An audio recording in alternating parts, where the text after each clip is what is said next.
Meron ka bang gustong sabihin sa akin, Carrie? Si Atty. Esquivel po nagpadala po ng video confession. Nasa Aguinaldo na po. Kailangan na natin pumunta sa Dominante Cruz. Nasa panganib ang buhay ni Noel. Ano sinasabi kay Noel ang tungkol sa mana niya? I just averted a disaster that was bound to happen. Buti na lang nakapag-isip ako ng plano. Ngayon, naiintindihan ko na kung bakit gusto mo mapalapit kay Noel dahil ikaw yung may interes sa pera niya. Di yan totoo. Sinabi na sa akin lahat ng abogado ni Lola tungkol sa mamanahin ko. Talaga ba, pag may masamang mangyari, akong may kasalanan, Hope? Well, hindi pa rin ako convinced sa mga nangyayari. Marami akong tanong na Pwede kailangan... tama na? Nakakaya na kayo eh. Noel, hindi kasi... Lola Elvira, I'm sorry ha. Excuse me, Lola. Noel!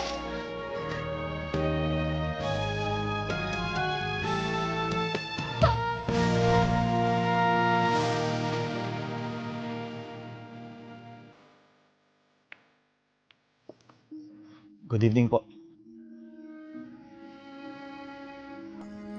Samantha, kasapin ko lang si Joy.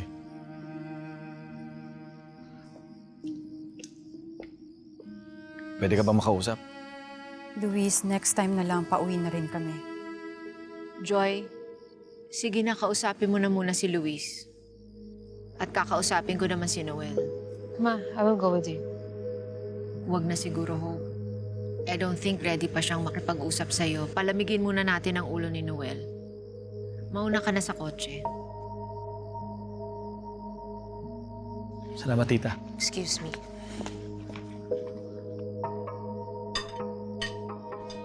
Ma, akala ko tuluyan na mabubunyag lahat ng sekreto ni Ma'am Elvira.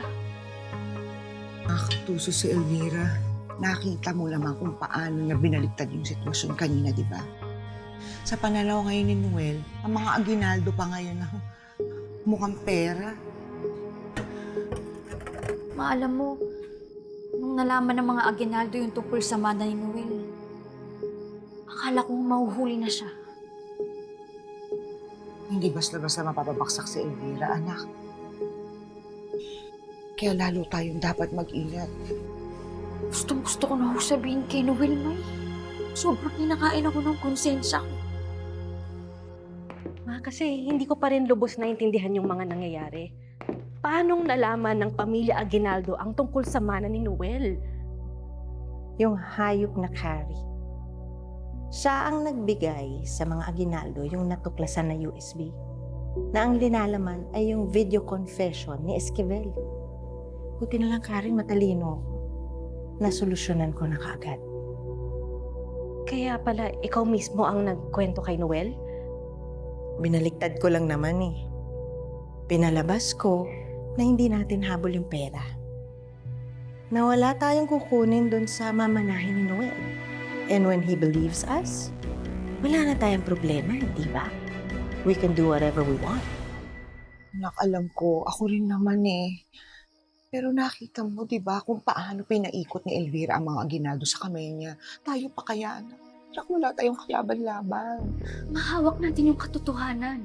Eh kahit nga yata katotohanan, Isabel, hindi ganun kadaling pabaksakin si Elvira.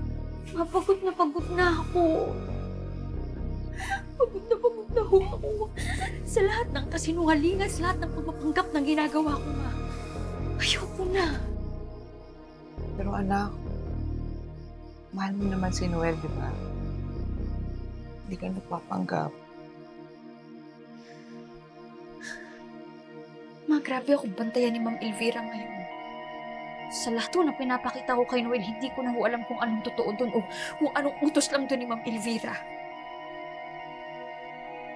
Paano kung ituloy pa rin ni Hope yung pag-iimbestiga niya, yung pakikialam niya sa atin? I don't give a damn about Hope. Mag-imbestiga siya hanggang mapagod siya. Ma, we need to be careful pa rin, ha? Kasi marami tayong loose ends and baka malaman to ni Hope. Karen, the truth does not matter. What matters is money. When you have money, you can create your own truth. Which reminds me, I need to make a phone call para malaman ko kung anong ending nito mga pangyayari nito. Dry your tears.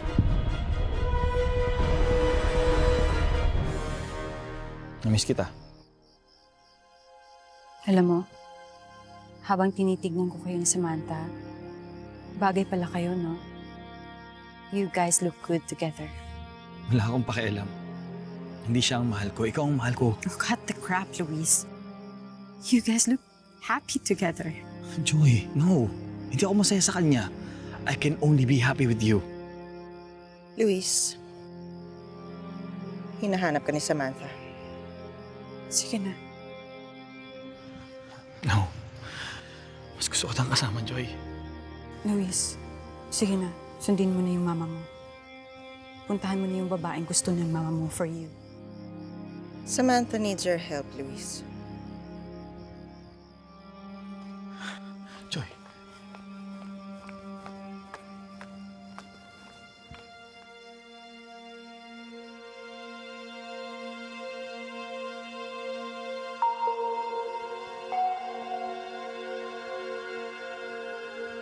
Hello?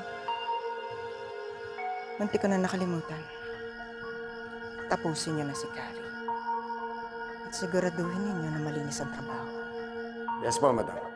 Areglado po.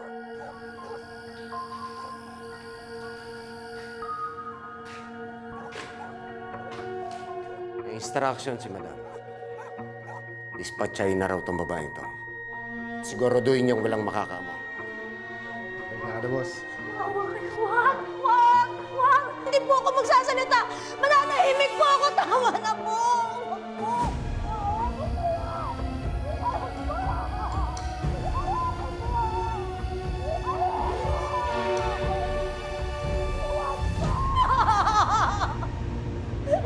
May sakit!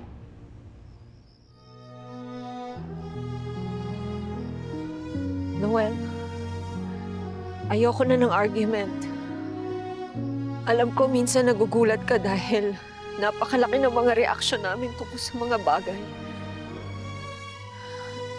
Pasensya ka na kasi we care for you. Lagi kaming nag-aalala sa'yo. Lalo na ngayon na hindi ka nakatira sa bahay. We love you, that's why. Lola, lagi niyo na lang sinasabing mahal niyo ako. Pero bakit ang selfish ng pagmamahal niyo? Bakit lagi kayong nasusunod? Noel, napakalungkot ko ngayon. Because we don't seem to see things eye to eye. One day, maiintindihan mo rin. Masaya ka ba dito?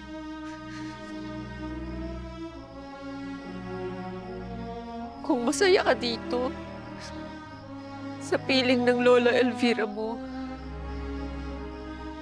hindi na kita pipilitin na bumalik sa mansyon. If this is what makes you happy. Gusto ko lang malaman mo na we'll always be here for you. Hihintayin ka namin. Until that time, nahanda ka nang umuwi sa amin. You will always have a home with us. And we will always love you, no matter what.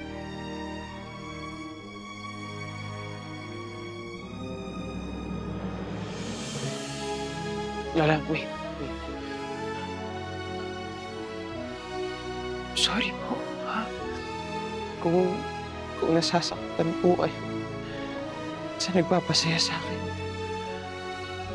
Lola, I'm sorry.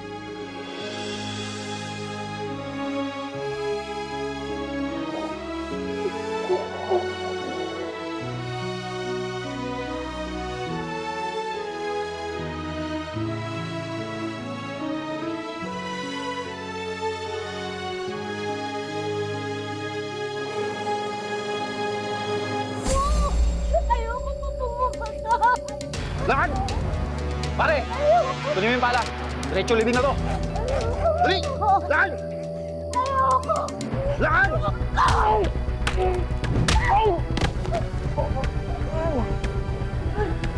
Ang yakatakas!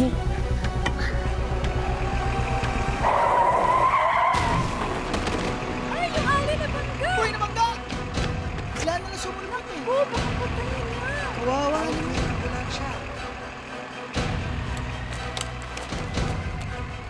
Buhay pa ba?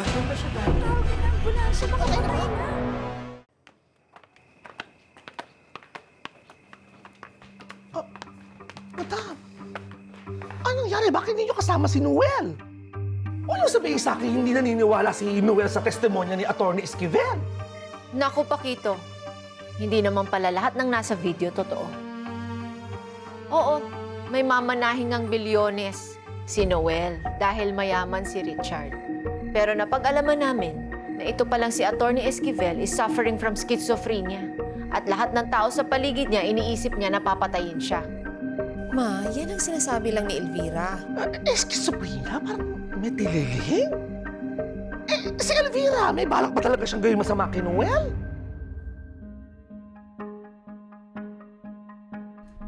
Fernan, sa wakas, naipaghiganti na kita. Unti-unti ko nang nasisira ang mga Aguinaldo. Wala na si Jose. Wala na rin si Love. Alam na ni Faith ang pakiramdam ng mawala ng mahal sa buhay. What a joy to see her suffer. And I won't stop there, Fernan. Nagsisimula pa lang ako. But first, itatama ko muna ang pagkakamali ng anak nating si Richard. Sisiguraduhin kong hindi makakawala sa atin si Noel. I'm going to burn the Aguinaldo family to the ground. Wala akong ititira kung hindi abo nila. Wala. Wala pa tayong kasiguraduhan. Oo nga, lahat ng akusasyon natin ni kay Elvira, nalulusutan niya. Pero may mga kwento siyang hindi nagtutugma. Katulad na... Ate, tama na. Excuse me? Tama na. Puro na lang tayo paratang wala naman tayong ebidensya. Ang confession video ni Atty. Esquivel. Ate, may sakit nga siya, di ba? Paulit-ulit na lang tayo. Yan ang gusto ni Elvira. Napaniwalaan natin yun. Madaling i-discredit si Atty. Esquivel, Joy. Sinong source mo niyan? Ibinigay na nga nila yung information ng doctor eh. Sandali lang ha. Kanino ka ba kakampi? Ate Ho, ang sinasabi ko lang naman, yung paratang mo ang nagpapalayo kay Noel sa atin. Tama na kayong dalawa. Kanina pa kayo. Gusto niyo na naman bang mag-away? Wala na si Jose, wala na si Love, iniwan na tayo ni Noel, lahat na lang ng mahal ko sa buhay nawawala na. Kayo na lang ang natitira. Mag-aaway pa kayo? Ay, naku, matutulog na ako. Sige, mag-aaway pa kayo.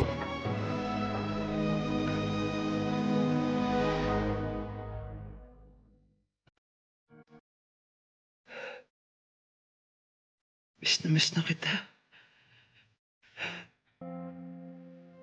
Alam mo ka nandito ka ngayon. Malamang nag-aaway na tayo. Hindi na naman tayo nagkakasundo. Pero at least alam ko meron akong uuwian. Na kahit gano'n pa kalala yung away natin. At saka lagi, hihintay. Pero sa akin,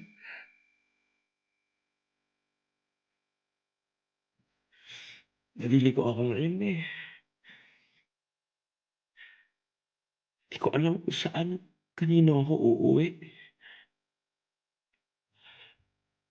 Akala ko lang kasi na kapag nakilala ko si Papa, I'm going to be whole and complete. Pero bakit now I feel more broken than ever?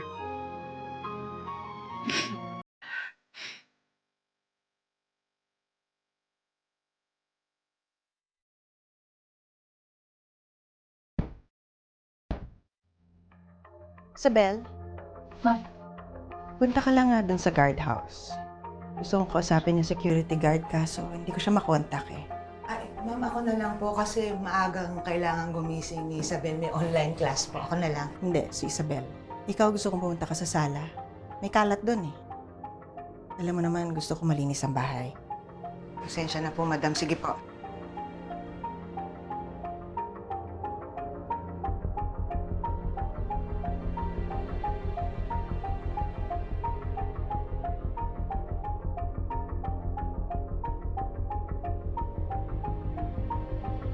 Papunta na dyan si Isabel. Alam mo na kung anong gagawin mo. Carl! Dali lang po, tulog ng mga tao dito, ma'am. No, Carl, tulog ng mga tao dito, Carl! Ma'am, pasensya na po. Hazel, ako nang bahala sa kanya. Sige po, ma'am. Nasaan si Carl? Carl! Wala bang matinong oras yung katinang katawan mo? No, because I've been calling him tapos hindi niya sinasagot yung mga tao text ko. So kaya nandito ka dahil tinatawagan mo siya, nagte-text ka at hindi siya sumasagot. Bakit? Asawa ka ba niya? Girlfriend? Karen, hindi pa ba malinaw sa'yo? Ayaw ni Carl sa'yo. Tinataguan ka niya. Manong? Manong, pinapatawag po kayo ni Ma'am Elvira. Manong, hindi daw kasi kayo nasagot sa kanya. Cornelius. Sir, wag po! Wag po! Katulong na ako dito! Tigil ka sabi! Bitawan niyo po ako! Sir, parang awan niyo na po! Si Isabel! Drake! Manong! Drake! Drake! Drake! Tulong! Ma'am Elvira! Drake, gising! This oras na ng gabi. And I know hindi magandang tingnan sa isang babae na pumunta sa lugar na isang lalaki. But I know hindi lang ako ordinaryong babae sa buhay niya, okay? Ano? Tinatanong mo kanina, di ba? Kung girlfriend ba niya ako? Kung asawa ba niya ako? I actually don't know. But whatever happened between me and Carl, it was something special. What do you mean? Karen, ang ginagawa mo dito? Carl! Karen! Can you please tell Hope kung ano ba talaga ako sa buhay mo? Ha? I'm your girlfriend, right? Karen, hindi kita girlfriend. After everything that happened between us, ano ako? One night stand lang turing mo sa akin? I am not that kind of woman, Carl. And I don't just give myself, my body, my heart, my soul to anyone. Karen, pwede ba? Please! Karen, please. Hope, magpapaliwanag ako. No, it's okay. I mean, sorry. Buhay mo naman yan and you're officially single. Good night. Karen, anong pinagsasabi mo? Sinasabi ko lang naman yung totoo eh. Karen, kung totoo mo may nangyari sa atin, di wala akong maalala dun eh. I can help you remember. Hindi na maulit yun. Actually, hinding-hindi ko nagustuhan yung nangyari that night. Pinipilit mo sa akin ang sarili mo. And I kept telling you na nga na ayaw ko, please, Carl, please, don't do this. Pero pinipilit mo yung sarili mo sa akin. You just force yourself on me. Pinagsasabi mo! Yan ba ang gusto mong marinig ng mga pulis? Pinagbabantaan mo ba ako?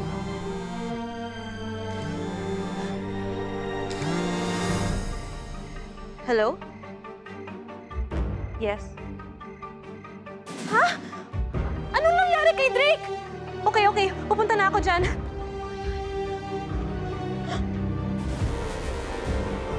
Ano ba nangyari kay Drake? Ma'am Elvira, gaya ho nung sabi ko kanina, may lalaki pong tinutukan ako ng baril. Tapos si Drake po yung nagligtas sa akin. Ano kasing ginagawa niya doon? Di ba tulog na siya? Bakit kasi siya nandun? Ma'am, hindi ko ho alam.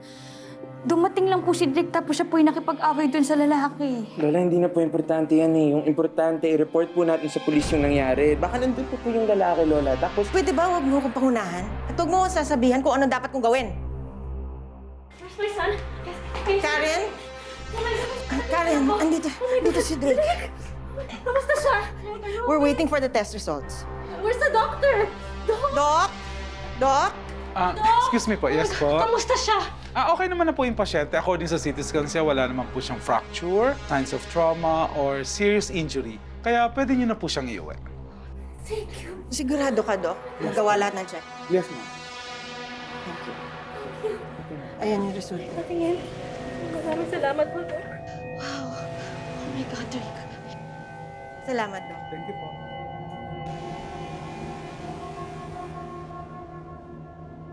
Angie, kumusta na itong pasyente? Ay, Doc. Okay lang po. Nagpatawag po ako ng mga pulis. Parating na po sila. Okay, very good. Mabuti yan. Pero alam niyo, Doc, sabi po ng mga naghatid sa kanya dito, ganyan na raw po ang itsura nito nung makita nila. Pero alam mo, hindi naman ito nakuha sa aksidente. These are torture wounds. So I'm almost sure na binugbog yan. Kaya kailangan maimbestigahan yan ng mga pulis, ha? Opo, Doc.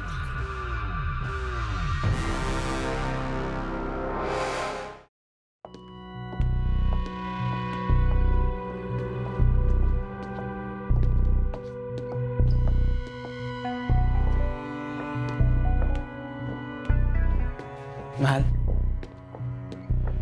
Okay ka lang? Eh, sorry lahat ng tao nag-aalala kay Drake. Hindi ka na namin natatanong kung okay ka lang ba. Noel, takot na takot ako. Mahal, sorry. Wala ako dun. Hindi kita napagtanggol. Tinutukan ako ng baril, wala akong ibang nagawa kundi matakot. Noel, kung wala dun si Drake, baka kung ano na nangyayari sa akin. Nasaan ako? Nasaan ako? Ma'am, relax lang po. Nasa ER pa po kayo. Hindi pa kayo mailagay sa kwarto. Wala pa pong available. Hindi ako pwede magtagal dito, nurse. Hindi ako sundan po. Wala pa ako makakusap. Wait lang po. Naku, wag po. May tatanong lang daw po sila. Babalik po sila. Po, nurse, hindi po pwede. Kapag nakita po ako ng mga yun, tutuluyan po nila ako. Tutuluyan na po nila. Sino po bang umahabol sa inyo? Mga taon. Sino mga taon? Ay! Doc! Doc! Ang tanga-tanga nyo. Ang dali-dali ng trabaho, itatakutin nyo lang yung bata. Hindi nyo pa magawa. Madam, may dumating po kasing lalaki. Eh, apo ko yun. Sinaktan mo pa. Kayo talaga napakapalpag may mangyayari dyan sa apo ko. Lagot kayo sa akin. Ako. Madam, pasensya na po. Huwag ka na nga mag-explain. Bigay mo yung telepono kay Alan. Ayaw na kita makausap. Alan, kausapin ka ni Madam. Hello, madam?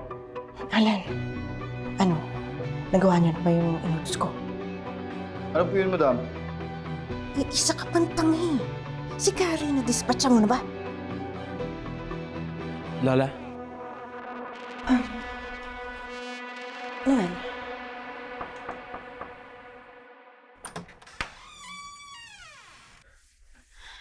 Drake? Kamusta pakiramdam mo? Okay naman. Ikaw, sinaktan ka ba nila? Okay lang ako. Drake. Thank you, ha? Alam mo naman lagi kitang poprotektahan eh. Sorry din sa lahat ng masasakit na salitang nasabi ko sa'yo. Kalimutan mo na yun. Drake, ano bang nangyari sa atin? Di ba matalik naman tayo magkaibigan dati? Hindi na ba natin mababalik yun? Isabel, pero alam mo namang hindi lang kaibigan ang gusto ko, di ba? Kasi hindi na lang ako piliin mo. Ako yung mahalin mo.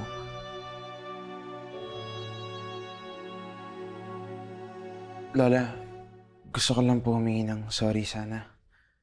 Alam ko pong nagalit kayo kanina kasi pinangunahan ko kayo sa ospital. Stressed out lang talaga ako kay Drake. Pasensya na rin na nataasan ko yung boses ko sa'yo, ha. I'm really sorry. Okay lang po. Ako naman po kasi, Lola, nag-alala lang po talaga ako kay Isabel, kaya gusto ko na talaga mahuling nanakit sa kanila ni Drake. I understand. Tama ka, Lola eh. Wala, napaisip lang po ako kanina kung gaano kaiksi yung oras, gaano kaiksi yung buhay. Na anytime, pwede kang iwan ng taong mahal mo. Yes, I'm happy you realized it. I shouldn't waste my time. I should let Isabel know how much I love her. Lola, okay lang po ba kung si Isabel yung babaeng bigyan ko ng promise ring? Of course, Apo. Of course, that's okay. Kung katulad ng Lolo Fernan mo at si Isabel yung babaeng mamahalin mo, then I believe Isabel deserves the ring. Kung saan ka masaya at kung sino man ang mamahalin mo, I will support you. Thank you, Lola. Of course. Thank you po.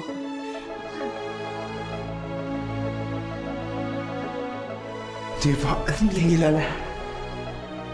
Well, well, well. What do you know? Hindi naman pala completely palpak ang plano ko.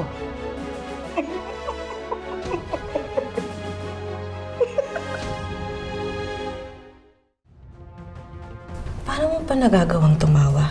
Bakit naman hindi? Malapit na natin makuha yung perang pinaghihirapan natin. At the expense of my son! Kumusta na ang alaga ninyo? Na-dispatchan nyo na ba? Natakasan po kami. Napakaliit na babae nun. Natakasan kayo, mga stupido! Hanapin nyo yung babaeng yun. Kung hindi, kayo ang malilintikan sa akin! Alam mo kung hindi mo titigilan sa Elvira, Kailangan ko masiguro na ligtas ang pamilya natin.